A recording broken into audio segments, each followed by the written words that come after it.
ఓం శ్రీ దుర్గాయ నమః. Hi friends, ఎలా ఉన్నారు ఫ్రెండ్స్? దేవుళ్ళు ఎందరో తెలుసా? అదేంటి కొత్తగా ఉందా ఈ ప్రశ్న? చాలా మంది దేవుళ్ళని పూజిస్తూ ఉంటాం. మరి ఇంతమంది దేవుళ్ళు ఉంటారా? అసలు దేవుళ్ళు ఎందరు ఉంటారు? అదే వీడియోలో తెలుసుకుందాం. మనుషుల జీవితాలు సృష్టిలో ఒక భాగం. ఆ సృష్టికి మూలకర్తలు దేవుళ్ళని మన నమ్మకం, దేవుడని మన నమ్మకం. ఆ నమ్మకమే సత్యం, ధర్మం, పాపం, పుణ్యం వంటి అంశాలను ఎంచి మనల్ని ముందుకు నడిపిస్తూ ఉంటుంది. మనమంతా దేవుడి ద్వారానే ప్రపంచంలో మనుగడ సాగిస్తామని అందరి నమ్మకం, ముఖ్యంగా దేవుణ్ణి నమ్మేవారిది.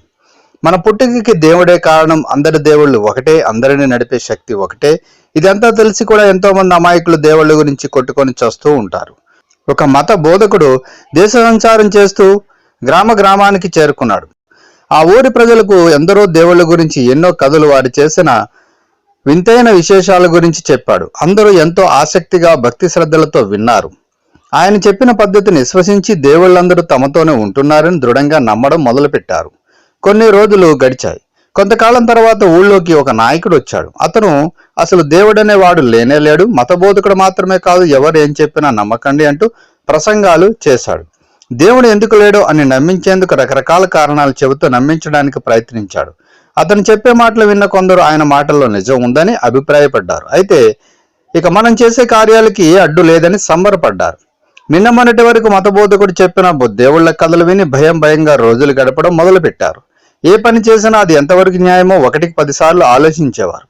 తాము చేసే తప్పులకు దేవుడు ఎక్కడ శిక్షిస్తాడో అని భయపడ్డ వారందరూ ఇప్పుడు ఆ నాస్తికుడు దేవుడనేవాడు అసలు లేనేలేడు అని చెప్పిన మాటలతో ప్రభావితం చేసింది. దేవునిపై విశ్వాసాన్ని వదిలేశారు. తాము చేసిన తప్పులకు శిక్ష విధించడానికి ఏ దేవుడు లేడు అని రాడని అనుకున్నారు. కొన్ని రోజులు గడిచాక కొత్తగా మరో స్వామీజీ వచ్చాడు. దేవుడనేవాడు ఒక్కడే ఉన్నాడు. తన మాట నమ్మించడానికి అతను ఎన్నో విషయాలు చెప్పాడు. వాటిని అర్థం చేసుకొని ఎవరు సరైన నిర్ణయం చేసుకుంటారో వాళ్ళకి దేవుడు మార్గం చూపుతాడని అన్నాడు. అతని మాటలు విన్న వాళ్ళందరూ మళ్ళీ అయోమయంలో పడ్డారు. అనేక మంది దేవుళ్ళు ఉంటే కొందరు దేవుళ్ళైనా తమ తప్పులు పట్టించుకోనని, చూసి చూడనట్టు ఉండిపోతారని అనుకున్న వారంతా దేవుడు నిజంగా ఒకడే అని అభిప్రాయపడ్డారు. తాము చేసిన తప్పుల నుంచి ఎలా బయటపడాలి అనుకుని భయపడ్డారు. దేవుని వేడుకోవడం మొదలుపెట్టారు. ఇంతలో ఆ ఊరికి ఇంకో వ్యక్తి వచ్చాడు. అతను వచ్చి రావడంతోనే దేవుళ్ళు 3 ఉన్నారన్న ప్రతిపాదన తెచ్చాడు. వారికి కరుణకు మారిపోయిన ఒక తల్లి ఉందని చెప్పాడు. ఇప్పుడు ఆ ఊరి ప్రజలకు కాస్త ఊరట కలిగింది. దేవుళ్ళు 3 ఉండటం వల్ల తాము చేసిన తప్పో పాపమో కాదో అనే విషయంలో ఖచ్చితమైన నిర్ణయానికి వాళ్ళు రాలేకపోతారని, ఒకవేళ వాళ్ళు తాము చేసింది తప్పని ఒక నిర్ణయానికి వచ్చినా కరుణకు ప్రతిరూపమైన వారి తల్లి బిడ్డలను జాలితో విడిచిపెడుతుందని అనుకున్నారు. ఈ విషయమంతా అలా ఉంటే ఆ ఊరి ప్రజలు ఇప్పటిదాకా మొత్తం ఎందరు దేవుళ్ళు ఉన్నారో అనే దానిపై ఒక నిర్ణయానికి రాలేక సతమతం అవుతూ ఉన్నారు. దేవుడు అసలు ఉన్నాడా? తేడా తెలియని అయోమయ స్థితిలో కొట్టుమిట్టు ఆడుతూ ఉన్నారు. తప్పులు చేసిన వాళ్ళందరూ సందిగ్ధంలో పడ్డారు.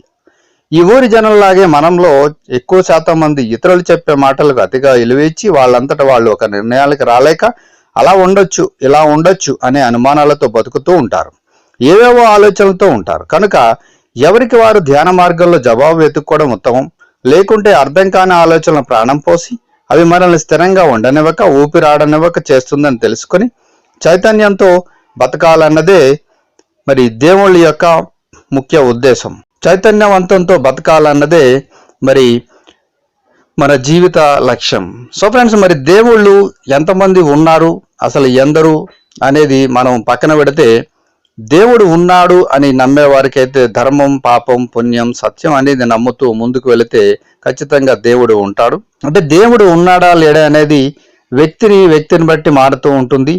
ఈ దేవుడు గొప్ప, ఆ దేవుడు గొప్ప అని చెప్పుకునే బదులు ఏదో ఒక మార్గంలో మనం ప్రయాణిస్తూ ఉంటే ఒక స్థిరమైన మనస్తత్వంతో ముందుకు వెళ్ళడానికి, ఒక చైతన్యంతో ముందుకు వెళ్ళడానికి, జీవించడానికి అవకాశం ఎక్కువ ఉంటుంది. సో ఫ్రెండ్స్, ఈ వీడియోని లైక్ చేయండి, షేర్ చేయండి, తప్పకుండా నా ఛానల్ని సబ్స్క్రైబ్ చేయండి. సబ్స్క్రైబ్ చేసుకున్నారు, బెల్ ఐకాన్ క్లిక్ చేయండి. Thank you for watching friends.